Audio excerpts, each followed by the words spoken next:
I am Dr. Amit Shah. I am a neurologist practicing in suburbs of Mumbai. आज मैं आपको Parkinson's disease में कितने सारे मिथ है और उसके फैक्ट्स है वो मैं बताने जा रहा हूँ। सबसे पहला, लोग समझते हैं कि पार्किंसंस डिजीज़ खाली मोटर सिम्टम्स होता है, जैसे कि हाथ हिलना, स्लो हो जाना, गिर जाना। नहीं, ऐसा बिल्कुल नहीं है। पार्किंसंस में नॉन मोटर सिम्टम्स भी होते हैं, जैसे कि डिप्रेशन, एंजाइटी और बहुत सारे, जैसे कि स्लो हो जाना।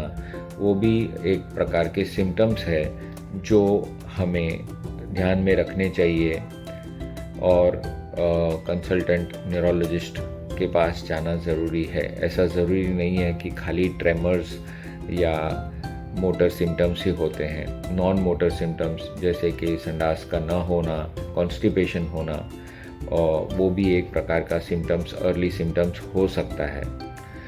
दूसरा, पार्किंसंस डिजीज़, ये लोग समझते हैं कि मेडिसिन लेने से सिम्टम्स बढ़ जाते हैं, लेकिन ऐसा बिल्कुल भी नहीं है। बहुत सारे ट्रायल्स भी किए गए हैं। लेवोडोपा बहुत ही अच्छा मेडिकेशन है और जिसको लेने से सिम्टम्स कंट्रोल में आ सकते हैं। तो अगर लोग सोचते हैं कि लंबा समय गोली लेने से पार्किंसंस के सिम्टम्स बढ़ जाते हैं, तो ऐसा बिल्कुल भी नहीं है।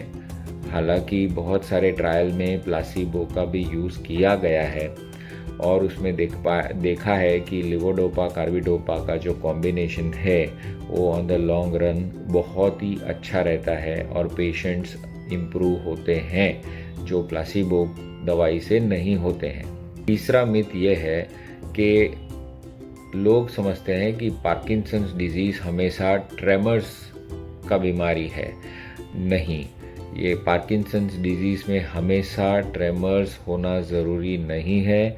पेशेंट्स खाली बिना ट्रेमर्स के भी आ सकते हैं और ट्रेमर्स पूरे पार्किंसंस उनके लाइफ में पार्किंसंस डिजीज़ जब भी होगा तभी आ भी नहीं सकते हैं। ऐसा भी हो सकता है, या तो शुरुआत में बिल्कुल नहीं आते हैं और लेट में आ भी सकते हैं, लेकिन ऐसा ज़रूरी नहीं है कि ट्रेमर्स ही पार्किंसंस डिजीज़ का फर्स्ट एंड फॉरमोस्ट सिम्टम्स है।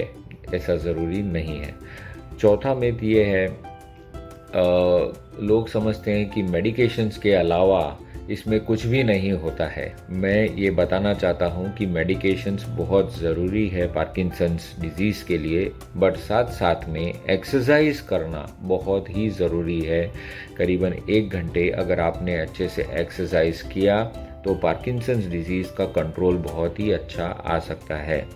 पांचवा, लोग समझते हैं कि पार्किंसंस डिजीज़ मतलब डेथ सेंटेंस है। ऐसा नहीं है, वो फेटल नहीं है, वो कंट्रोल कर सकते हैं। जैसे हार्ट अटैक और stroke is a killer, it's not like that. Parkinson's disease हमेशा कंट्रोल कर सकते हैं दवाइयों से और एक्सरसाइज से।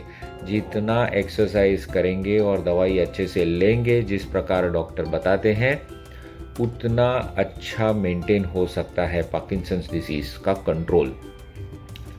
छठा, लोग समझते हैं कि deep brain stimulation is a experimental therapy. Deep brain stimulation जो है वो अच्छा प्रोसीजर है और it is like a putting a pacemaker in the heart. खाली इसमें वायर ब्रेन में रहते हैं, बट बहुत लाखों से करोड़ों लोगों में किया गया है और उसके रिजल्ट्स भी अच्छे आते हैं। लेकिन वो करने के पहले एक प्रोसीजर रहता है, वो फॉलो करना पड़ता है कि पेशेंट उस चीज़ के लिए फिट है कि नहीं, डीबीएस प्रोसीजर के लिए। लेकिन वो सेफ प्रोसीजर है। और सातवां और आखिरी, पार्किंसंस डिजीज़ के ऊपर कोई रिसर्च नहीं हो रही है और जो है वहाँ पे अभी स्टॉल हो गया है रिसर्च। ऐसा नहीं है। पार्किंसंस डिजीज़ पे अभी भी बहुत रिसर्च चालू है और उसमें थोड़े ही सालों में ऐसा भी हो सकता है कि उसमें बहुत सारी नई दवाइयाँ और ब्रेक थ्रू आ सकता है।